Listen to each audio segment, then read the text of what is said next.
Father Divine and the Peace Movement Mission. The Peace Movement Mission grew out of George Baker Jr., Father Divine. In 1906, Father Divine became acquainted with the ideas of Charles Fillmore and the New Thought movement, a philosophy of positive thinking that would later become informist doctrines. George Baker Jr. attended a local storefront Baptist church, often preaching and teaching in the church's Sunday school until 1907, when he became a follower of Samuel Morris, a.k.a. Father Jehovah. In Georgia, Father Divine got into conflict with local ministers and was sentenced to 60 days on a chain gang. Upon release, he attracted a following of mostly women in Valastostack, Georgia. Several followers, husbands, and local preachers had him arrested for lunacy, and he was incarcerated in an insane asylum. He later was released upon mentally sound in spite of his mechanical beliefs, and admonished to leave the state. In 1914, Father Divine traveled to Brooklyn, New York, with some followers in an all-black congregation. In 1919, he and his followers had moved to commune to Sayville, New York. In this period, the movement went understanding growth as he ran the entire movement from his house. Father Divine held freely weekend banquets and helped newcomers find jobs. He began attracting many white followers as well as black in the late 1920s. In the early 1930s, his neighbors brought charges of disturbing the peace against Father Divine, along with numerous followers. He was arrested May 8, 1931. Press coverage and notable virality increased dramatically for the peace mission after arrest for disturbing the peace, ending in the first conviction, and then the death of the presiding judge and Father Divine's subsequent release. The impression that Judge Smith death was an act of divine retribution was perpetuated in the press, which failed to report Smith had a prior heart problems and implied his death to be more sudden and unexpected than it was. The New York media frenzy following the death made this event and repercussions of the single most important moments of Father Divine's life. Articles on Father Divine appeared his popularity. By December, his followers began renting buildings in New York City for Father Divine to speak. Soon he had several engagements on a single night. By May 1932, the peace missions meetings were regularly held at Rockland and through New Jersey and New York. Father Divine had supporters in Washington State, California, and throughout the world. In this period of expansion, several peace mission branches communes were opened in New York and New Jersey. And that for the first time, Father Divine followers finally named their movement the International Peace Movement, Mission Movement. Father Divine moved to Harlem, New York, where he had accumulated a significant following in the black community. Members, rather than Father Divine himself, held the most deeds for the movement, but they contributed towards Father Divine's comfortable lifestyle. Purchasing summer hotels, members could live and seek jobs inexpensively. The Peace Mission Movement also opened several budget opportunity enterprises, including restaurants and clothing shops. By 1934, the Peace Mission branches had opened in LA, California, Washington, and Seattle. And Peace Mission sponsored gatherings occurred in France, Switzerland, Canada, and Australia. Father Divine was increasingly called upon for political endorsements. An alliance between the Peace Mission Movement and the Communist Party began in 1934. The Peace Mission practiced a form of commune socialism in which the profits of the individual peace movement business was redistributed within the movement. Father Divine was impressed with the Communist Party commitment to civil rights, and an alliance was formed. In spite of this alliance, the movement was largely apolitical until the Harlem Riot of 1935. Based on rumors of the police killing a black teenager, the Harlem Riot left four dead and causing over $1 million in property damage in Father Divine's neighborhood. Father Divine, outraged at this and other racial injustice, fueled a keener interest in politics. In January 1936, the movement organized a convention and created political platforms incorporating the doctrine of Father Divine.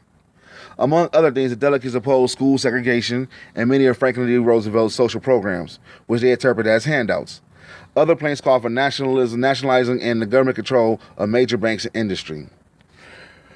Reports of sexual misconduct will slant much of the public perception of the peace mission through its stay in the public spotlight. Several highly publicized peace mission sex and other scandals became part of the public record on the mission. Mrs. Pena Divine, also called Mother Divine, had been married to Father Divine for some 30 years, and at the time of her death, she died in secluding what was among, at the time, the Peace Mission Farms and other rural estate in New York. Businesses collectively called the Promised Land. She is buried in an unknown, unmarked grave. Piano Divine had been actively in the literary ministry of George Baker Jr. from Valastostack, Georgia days, and was regularly covered in the Peace Mission press until about 1940 and 1941. Almost the coverage simply stopped, and she disappeared from Peace Mission life.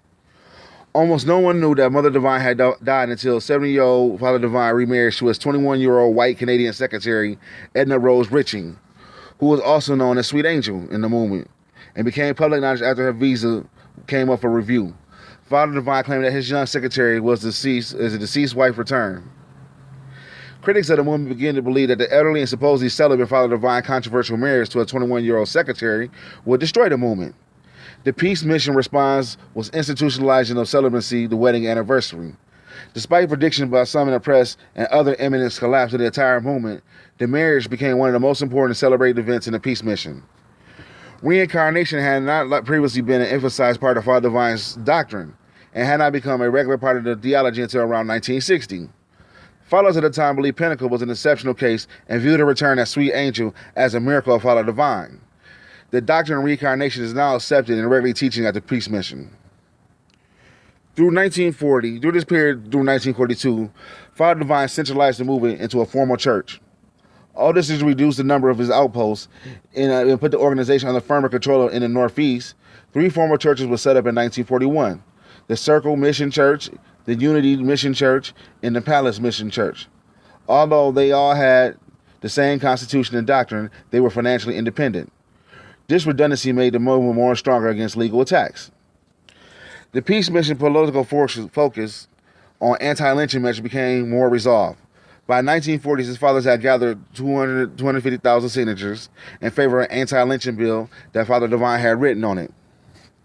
In 1953, the movement acquired some signature patronage from Wilmot, a 72 acres hilltop estate in Guadalupe, Pennsylvania, outside of Philadelphia. This French Garvey Manor served as the home of Father Divine until his death until 1965. In 1951, the peace mission advocated reparations to be paid to African descendants of slaves. It also advocated in favor of integrated neighborhoods. However, unlike its other joint meetings in public marches with the Communist Party during the zenith of the decades of the 1930s, it did not participate in the bulging American civil rights movements of the 1950s-1960s. By 1950, which was the beginning of the modern civil rights movement, Cold War between the United States and USSR was at a all-time high. The peace mission movement, era alliance with the radical left, still wrangled many. The peace mission response starting up in 1948 and 1949 to go on an anti-communist offensive with Father Divine regularly lambasting communism while praising the American way, even reversing some of his most poignant criticisms of the American system from 1930. This he would continue to his death until 1965. Father Divine died on September 6, 1965. He was succeeded at the helm of this movement by his widow, a.k.a. Miss Sweet Angel Divine, Etta Rose Richardson, a.k.a. Mother Divine. Now, this movement still goes on today. You know what I'm saying? This is one of the movements that still go on to them today.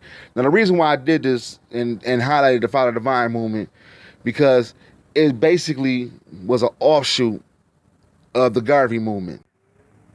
From the book Black Power and the Garvey Movement, page 24, it speaks on this. All right, from the spirit of withdrawal into a separate world, found a less belligerent form in Father's Divine communitary heavens, which attracted thousands of ex-Garveyites during the Depression decade. Where the Muslims preached the worship of a true God, Allah, Divine simply know that he was, in fact, the God.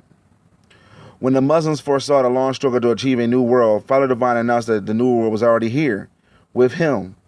Muhammad announced that this is the time for the end of the wicked, but Divine declared peace, good health, good appetite, goodwill, and a good heart of merriness with life, happiness, and liberty,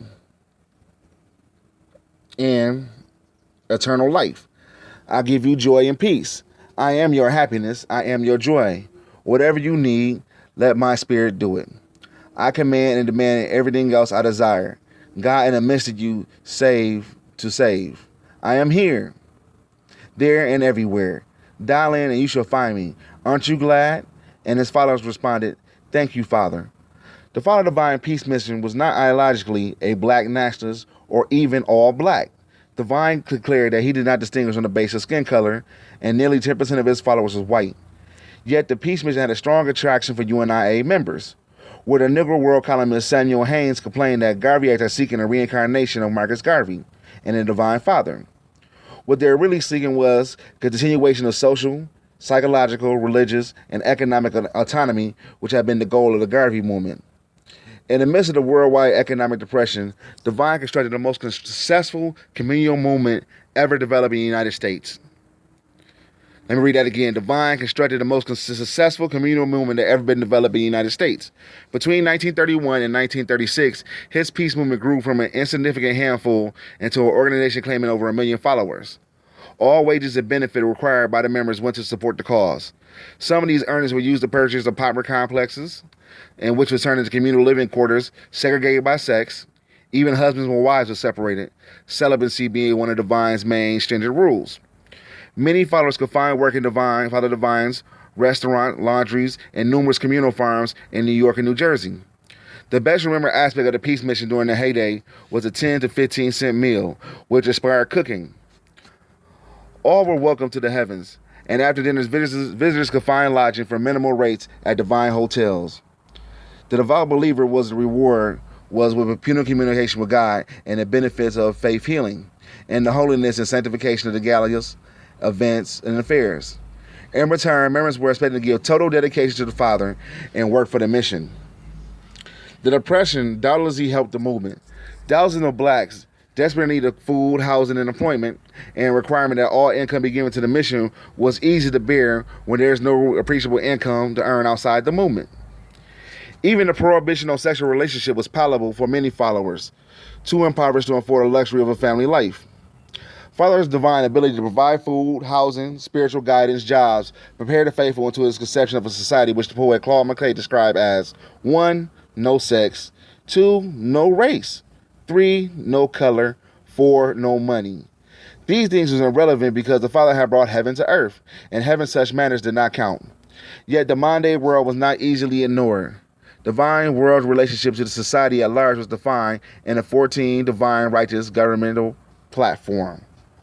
One point opposed trade unions. Economically self-sustained heavens had no place for unions, which fought for higher wages. While Divine was striving to abolish money entirely, the secret of Divine's success was his ability to undersell his competitors.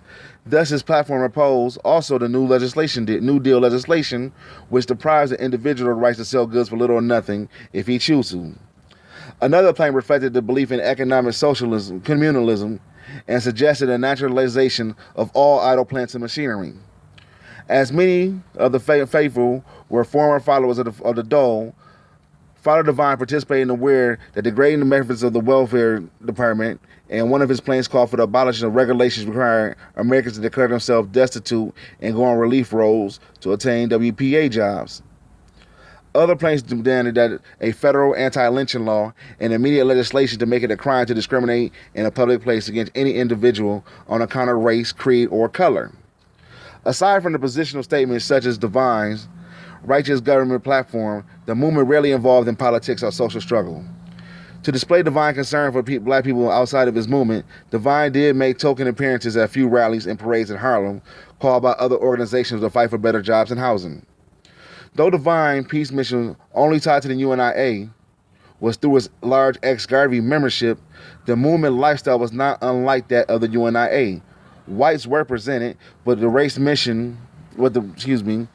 peace mission was run by blacks under a black god.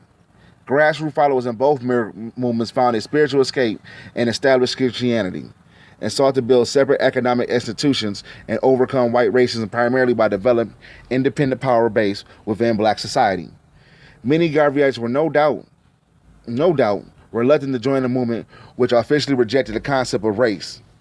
And many more rejected the spiritual aspects of the peace mission. But a sizable contingent of Garveyites saw Divine Movement as an opportunity to continue building a world of their own.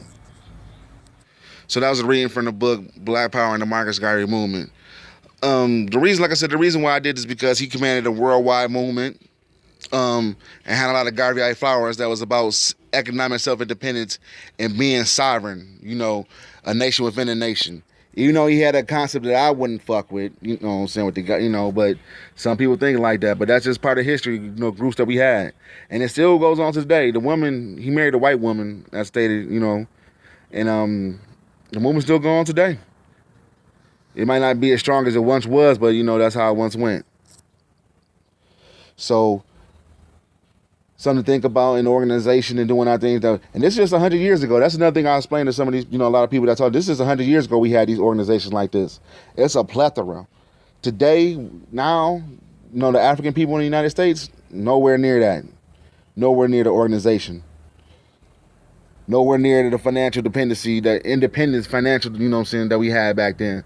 So that's something we really got to think about when we look at these things. And they didn't have no internet. You know, there weren't people making videos. They had, you know, they had pamphlets and shit. But you know what I'm saying? We got to start thinking, you know, we ain't got to be unified, but we do got to organize. You know, much love. Subscribe to the channel. And it's going to be a lot more dope videos like this. Have a wonderful, blessed day. Peace.